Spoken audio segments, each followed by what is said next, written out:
আবার আসলাম।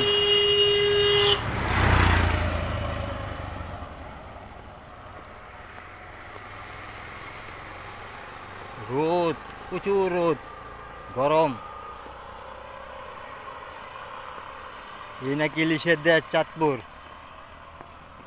ইলিশ মাছ কিনেছি, তেল কিনতে ভুলে গেছি, তাই আমরা তেল নিয়ে যাচ্ছি বাসায়।